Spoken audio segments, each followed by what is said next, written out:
I was just going to ask a really stupid question. I know supposedly the guy looked into a hat to predict and write his book. I don't know if this is true or not. And the other part was, I also heard from some people that I guess the Mormons have big vaults up in the canyons, and I heard that he had actually taken hallucinogenic mushrooms while he was looking into the hat to actually write this book. Do you know if this is a true statement or not?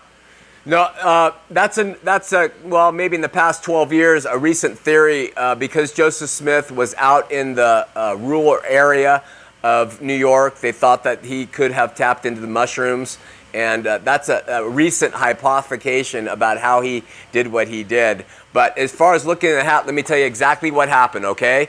Joseph Smith and his father used to go out and look for buried treasure with a stone. Joseph would con. He was arrested and tried for doing this, and he was convicted. You can go to utlm.org to find this facts. He was arrested for conning people by pretending that he could see treasure beneath the ground, and he would tell men, dig here, and they would dig, and then he would say, no, wait, the devil's moved the treasure.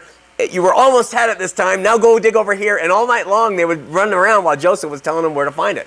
With that same stone, he then used to translate the Book of Mormon. What he said was, there were gold plates, gold, buried in a hill. He went and got the gold plates, and at first he had them sitting under a blanket.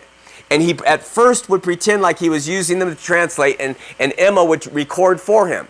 Then he took the hat, and he got rid of the plates almost altogether. You never saw him again. This is recorded history. And he would put the stone that he used to pretend to find buried treasure in, and he would put his face in a hat, and he'd stare at it, and he would recite what the Book of Mormon should say.